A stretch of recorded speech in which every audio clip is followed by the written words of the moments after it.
Good evening, ladies and gentlemen, and thank you for indulging me in allowing me to speak to you this way rather than on the Skype channel from Brazil, where I currently am.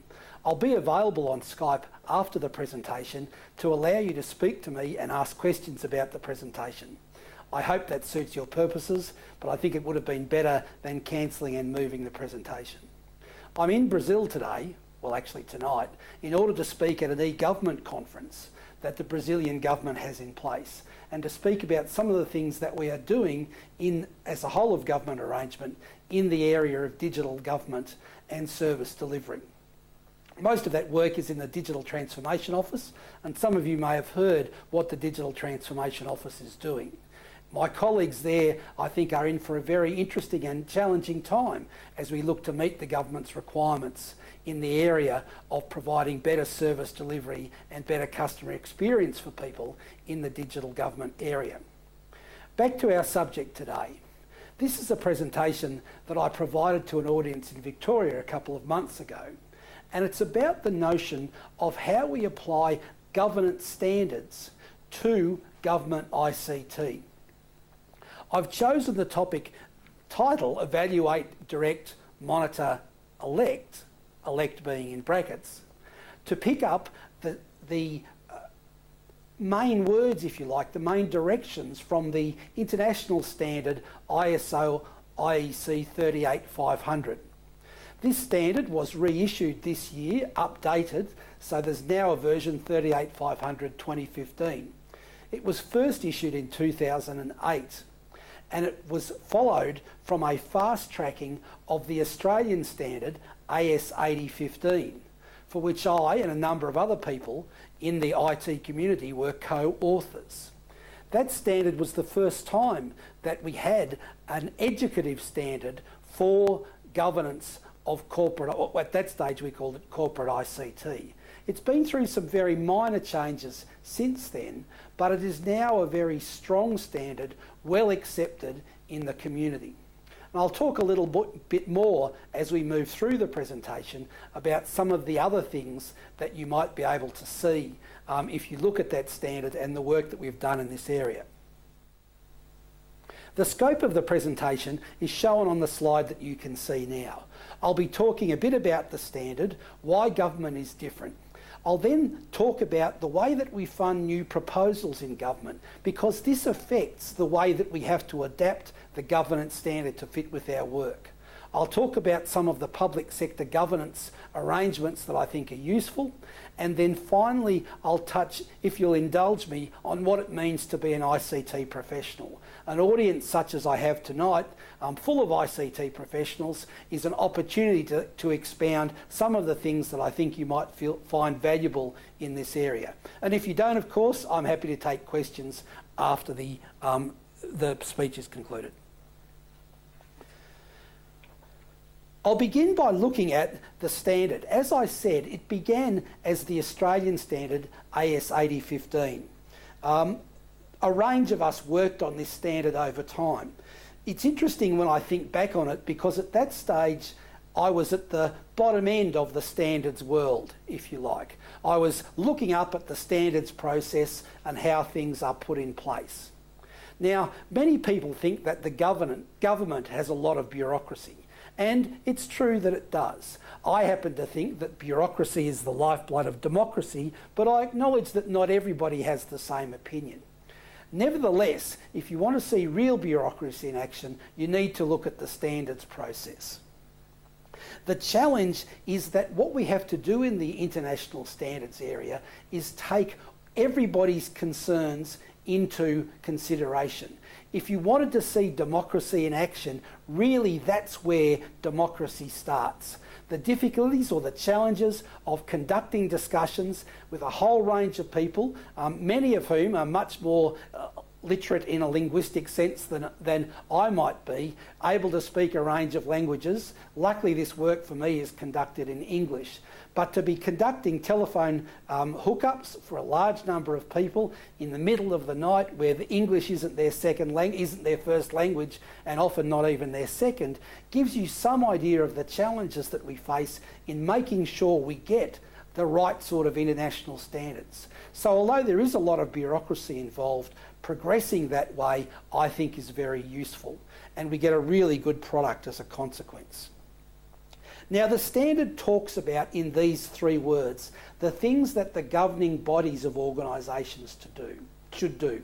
It's a standard that is meant to be applied to organisations of any size. It's not a standard against which one is certified. It's a standard that tells the governing bodies and explains what they need to do in order to have good governance of their IT. And the 3 words touch on 3 tasks, 3 main tasks of governing bodies. Let me quote them. The first is that the governing body should evaluate the current and future use of IT within the organisation. Secondly, it should direct preparation and implementation of strategies and policies to ensure that the use of IT meets its business objectives. Finally, it should monitor conformance to policies and performance against the strategies. Authority for specific aspects of IT may be delegated to managers within the organisation. However, accountability for the effective, efficient and acceptable use of IT by an organisation remains with the governing body and cannot be delegated. This diagram, which you can see in the standard, explains the standard and the cycle of processes that it encompasses. The standard isn't about the management of ICT, as important as that is. While management requires making good decisions, governance ensures good decisions can be made. It is about the actions taken by the governing body, which might be a board in a commercial organisation or the senior committee in a government department. The committee that's historically chaired by the CEO or the secretary of the department and consists of members at the sort of deputy secretary level and a few key advisors, often including the CIO. The CIO's role is very important at this level. Now remember, of course, although it's sorely tempting to do so, it's not the CIO's role to fix the projector when it breaks down during the CFO's 75-slide presentation on the financials of the organisation, or to ensure that the communications manager's video works. Getting involved in these tasks is a sure way to be seen as a technician in the organisation, not the technology leader, or better, as I like to think of it as, the technology whisperer. The sort of influence that the CIO needs to get good IT governance is around being able to speak to business in business's language around what it is that IT needs to do, to make sure that the governing board can indeed evaluate, direct and monitor the work of IT in the organisation. Now the standard has a range of principles and they're shown on this slide now. I'm using this in this presentation, the way it was set up, in my favourite slide tool, and that slide tool is called Haiku Deck. Now it only allows 5 points per slide in the dot slide sense, so I've cheated a bit here and put performance and conformance on the same line, but I will talk about them separately. The first principle is around responsibility, and it's about making sure that individuals and groups within the organisation understand and accept their responsibilities in respect of both supply of and demand for IT, and making sure that those with responsibility for actions also have the authority to perform those actions. I think all of us have seen IT organisations, or rather business organisations, who treat their IT in a range of different ways. We've seen the challenges of executives thinking that they know what's best for the IT organisation, based on something they've read in the Qantas Club that afternoon. We've seen the changes and the effect of new releases of technology and the notion of something shiny and new, and the understanding or the lack of understanding of why that can't be put into the organisation very, very quickly. What we need to do in this context of responsibility is make sure that people act responsibly. Not just that they have responsibilities, but they act responsibly and they understand what it is that they should be doing. The second principle is around strategy. The organisation's business strategy should take into account the current and future capabilities of IT, and that the plans of use of IT satisfy the current and ongoing needs of the organisation's business strategy. Now, this is an important connection because it's the connection between business and IT. Many of you would have heard the notion of we don't do IT projects, we just do business projects. And I think that's a very strong notion that needs to be carried through. Often I hear, for example, of discussions of shared services.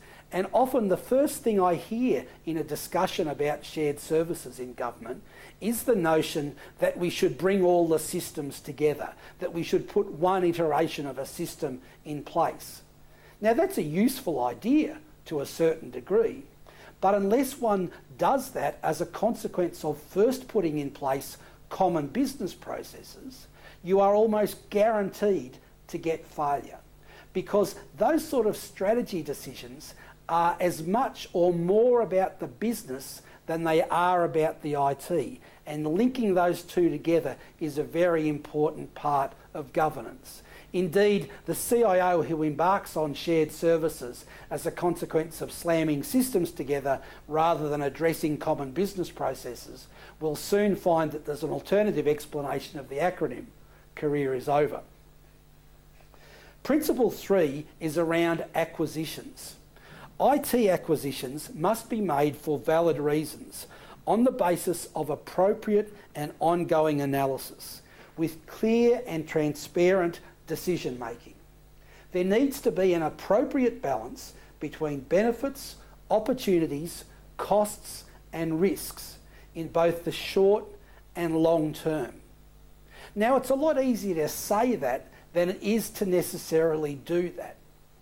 What one has to do if one is managing an organisation well, or rather governing an organisation well in this area, is to make sure that in the process of evaluation, you're being provided with the evidence you need to see why you should do a particular thing. That evidence-based policy that drives acquisition is a very important step in making sure we don't buy the wrong things, overinvest in the wrong things, or fail to take into account the cost over the life of a particular IT acquisition. Now, in government, major business case work is often about looking at those through life costs and arranging that sort of work properly.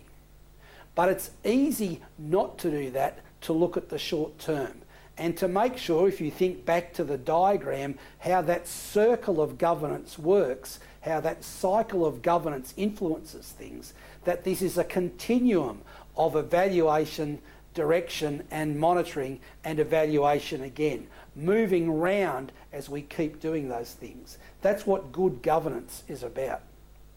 Performance is around the notion that IT must be fit for purpose in supporting the organisation, providing the services, the levels of service and the service quality required to meet current and future business requirements.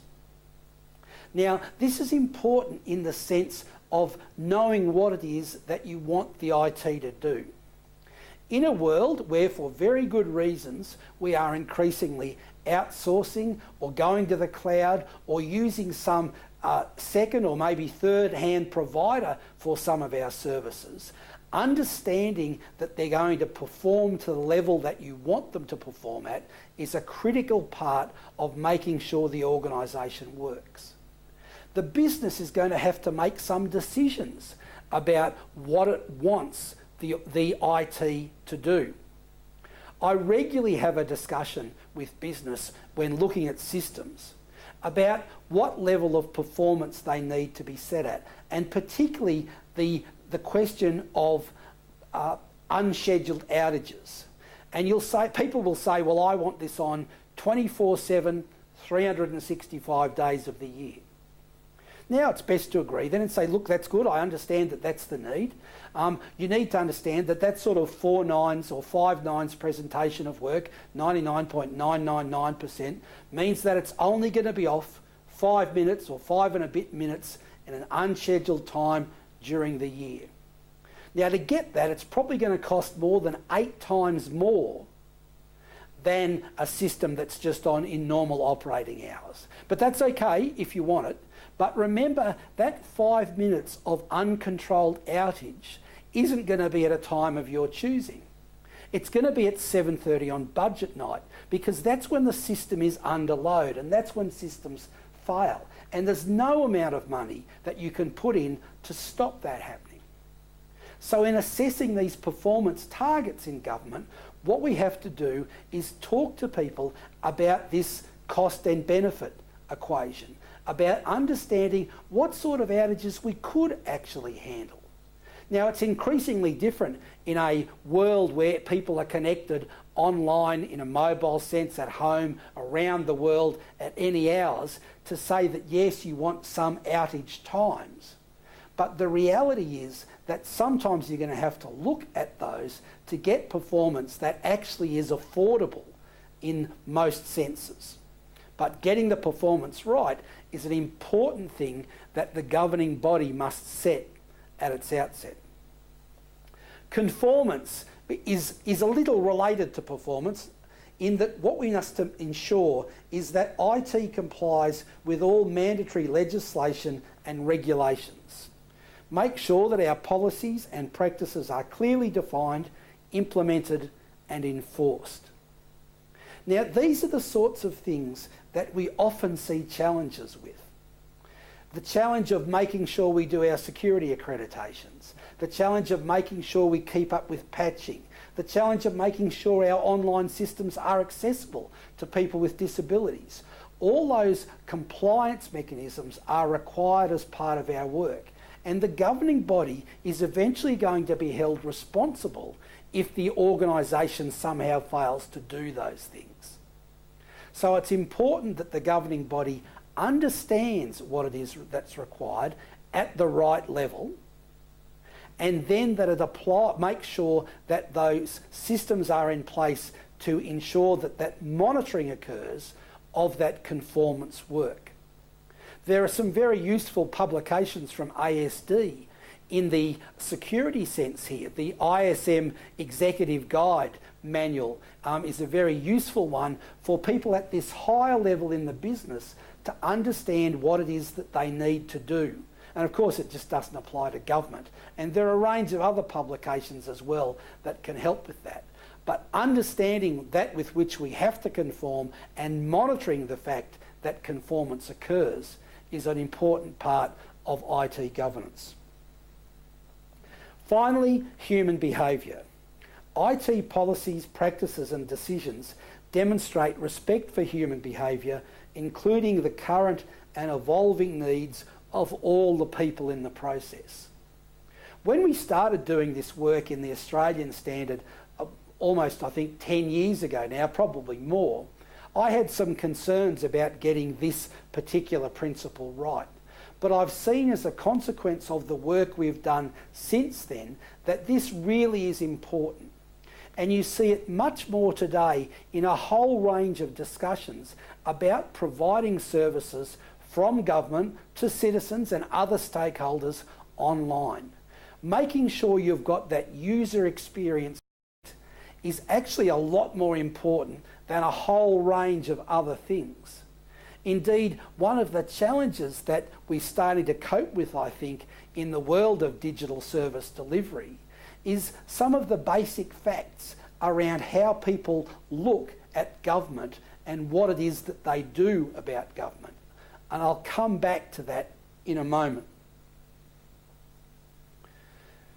Now, the next thing I want to talk about is why government is different. Well, I've asked the question here, is government different?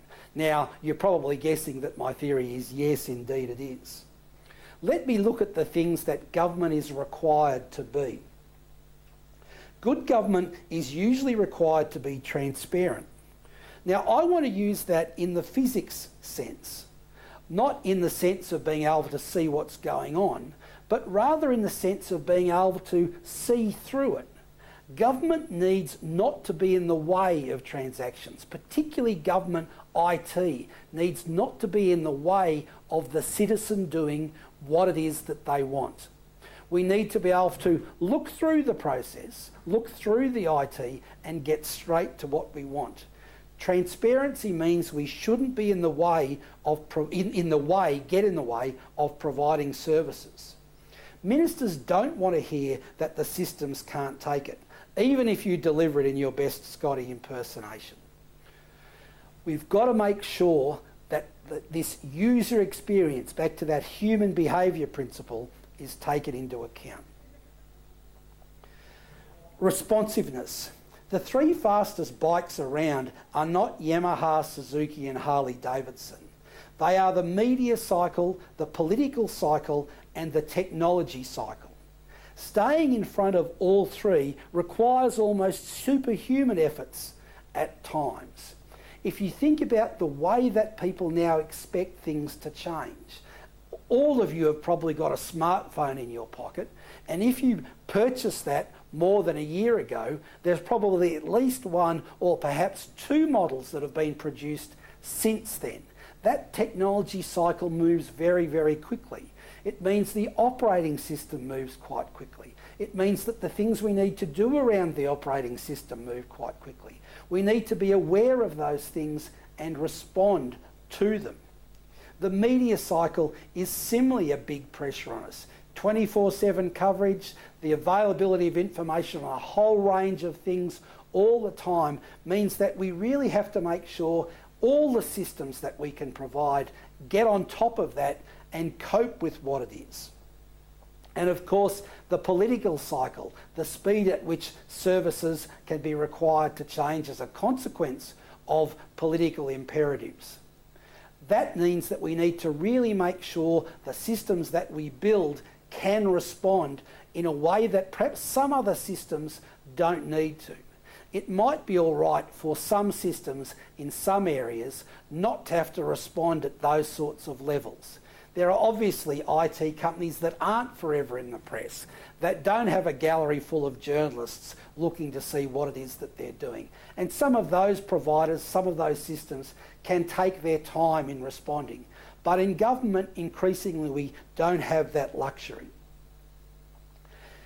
Government needs to be informative.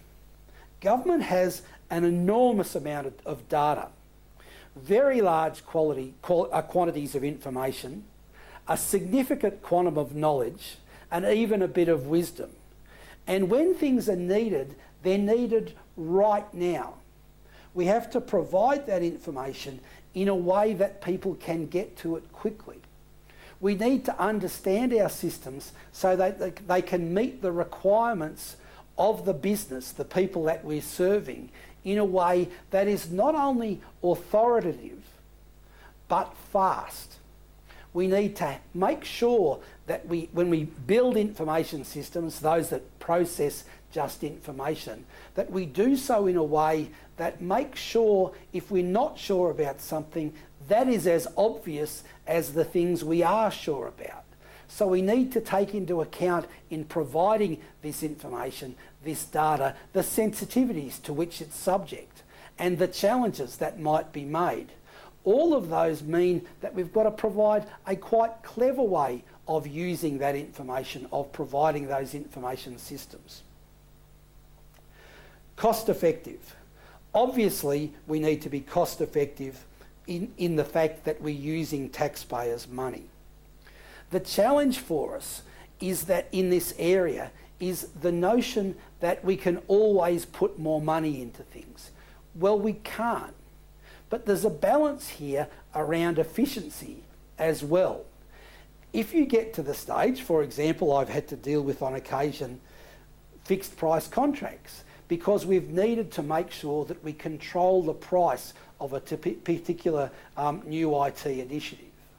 But then we run into challenges around negotiating contract change proposals, about managing this change of scope, about making sure we're doing those things. And you can see how those principles or those ideas tie back into the principles from the standard that we spoke about earlier. What we need to do is make sure that we get the right sort of things in place. Now, the other thing around efficiency is a notion that's also focused on that human behaviour or user experience area. We need to be clear that no one visits government websites for fun. No one really wants to be the friend of government on Facebook. And no one is following you on Twitter in government just to see what it is that you might be doing. Well, perhaps some journalists are, but most of the public isn't doing that. When they want a government service, they want access to it quickly and efficiently. They don't want to be confused by a whole range of peripheral data or those sorts of things. They don't want to be sent through enormous clicking chains to get what it is that they want. Ideally, they're going to search for the service, probably on Google or Bing or some other search engine. They're going to want to get into the explanation. They want to move into the area that requires authentication if that's required, get to the service, do their business and get out again. Now, that's the work that the Digital Transformation Office is engaged on at the moment, and working with a whole range of agencies to get those things in place. But that demand for that efficiency is a very important part of the work. Finally, the services need to be keyed appropriately. Now, those of you who have looked at the acronym I've provided, TRIC, would have realised that I've cheated a bit by using keyed appropriately, because what I want to say there effectively is that they need to stay secure. We need to make sure that we have protected against attack and exploitation, that we've ensured data integrity, and we've managed people's privacy appropriately. Reputation risk in government, if we do something by losing data or inadvertently exposing data, that challenge is very, very important to us, and we have to manage that risk very, very carefully. You don't get another chance in government. As I often say to vendors, one of the things we can't outsource is reputation risk. If a big IT system fails in government, or even a small one fails in government, the headline will not say vendor A system fails. It will say government department fails, even though it might not be the direct government department's fault. And we need to understand that and make sure we govern our systems accordingly. Now, one of the other things that is different about government is the way that we fund new proposals. Now, some of you, I'm sure, being a Canberra-based audience, unlike my last one for this presentation, probably have a pretty good idea of how that works. But let me just talk about some of the issues that affect the way we govern things as a consequence. Funding cycles typically require major projects to be worked up well before the financial year in which major funding is provided. Checks and balances require quite detailed proposals to get approval to expend money, public money. Risks are assessed at many, many levels, and the process of decision making might go right up to the wire, right up to budget night almost. Funding decisions are generally announced publicly in the budget and are subject to a range of questioning thereafter by the media or even at Senate estimates. All this means that when a decision to go ahead is made, it needs to be so comprehensively examined before and after it's made that the capability sought really must be delivered. There isn't the normal alternative, I think, that businesses might have, which is to say, oh, it's too hard, we'll abandon the project and not do that. Generally speaking, the rigorous government process means that the capability is going to be required. So as a consequence, unnecessary or nice to have projects just don't get up in this process. Some of the mechanisms that therefore you see used commercially, like regular business case reviews, stage reviews, etc., need to be adjusted because project abandonment is very rarely a workable solution for people. All this puts more emphasis on that evaluate, develop and monitor cycle and how it is applied both to the normal work of an organisation, its business as usual work, and IT projects. Let's talk a bit about governance then and where we might get some ideas from that in the public service. Generally, public service projects and indeed other activities are subject to both internal audit and external audit via the ANAO. The ANAO's primary client is the Australian Parliament. Its purpose is, and I'm quoting here, is to provide the Parliament with an independent assessment of selected areas of public administration and assurance about public sector financial reporting, administration and accountability. It does this primarily by conducting performance audits, financial statement audits and assurance reviews. The ANAO does not exercise management functions or have an executive role. These are the responsibility of agency management. Now, the ANAO has recently expanded their information sources about audit activities to include comment from the public, the people who interact with government systems. As you would know, the public's tolerance for failure in government is reliably very low. Government ICT managers do their work in the open generally and are subject to considerable scrutiny. They need to be supported by good governance and solid engagement with the business.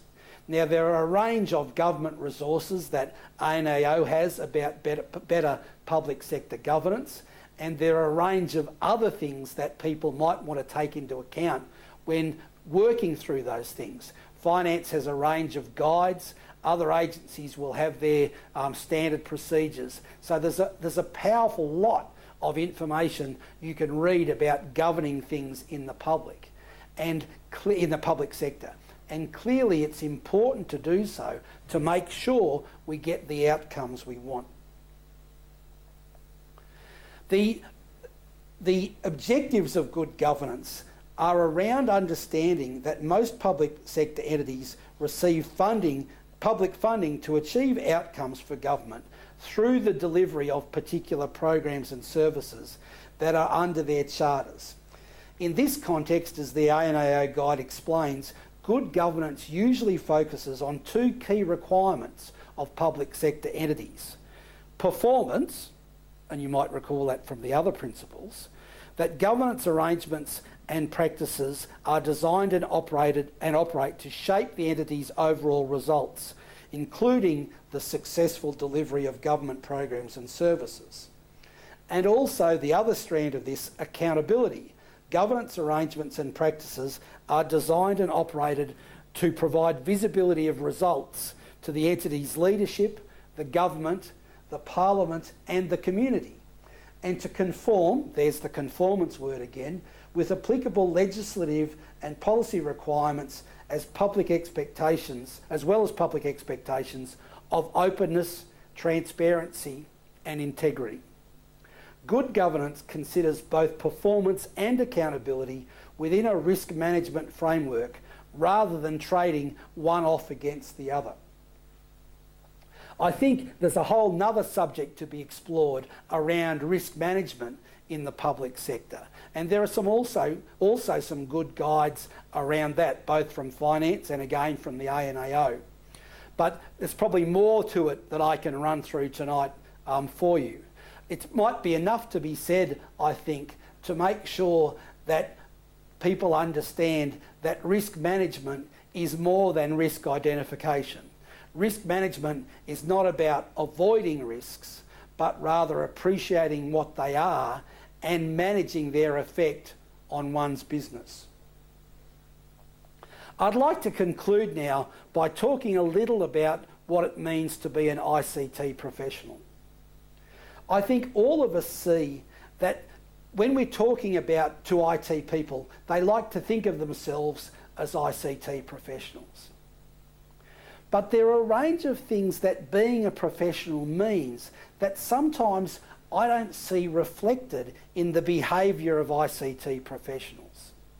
If you think about some of the other professional areas of which you might be aware, doctors and engineers, all of these things involve membership of professional societies, of ongoing professional development, of education and qualification and testing, all of which continues past your basic degree, past some of the professional or technical qualifications you might acquire from time to time.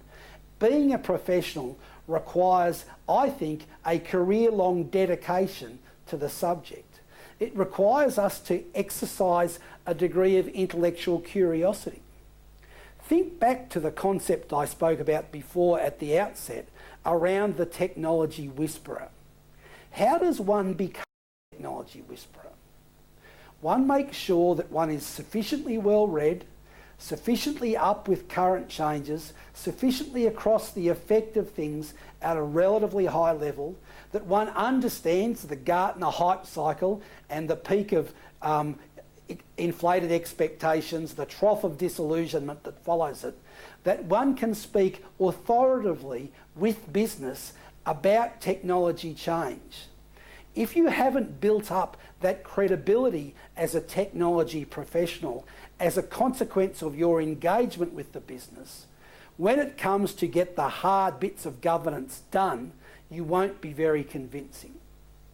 And indeed, if you try to transform things with IT, which is really where the true promise of technology lies, you won't even get close. Because unless you have credibility as an IT provider to start with, the notion that you'd be trusted as an IT change agent is very far from the truth.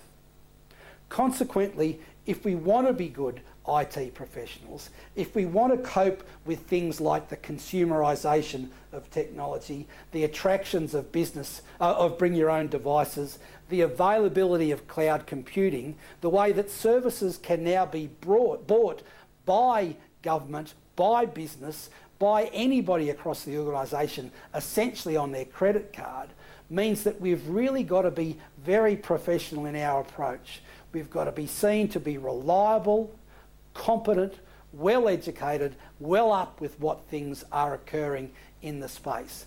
Now, I'm sure that the fact that you're listening to these sorts of presentations tonight means that you're inclined to do so. I certainly encourage that, but I also hope that you'll be talking to your staff, your colleagues, to make sure that they're also engaged in this IT professional behaviour. Because if they don't, it's just not going to work. Thank you for indulging me, as I said, by pre-recording this presentation. I think after a short break, and assuming I've been woken up, it being 2:30 in the morning in Brazil, I'll be happy to take your questions on Skype. Thanks very much.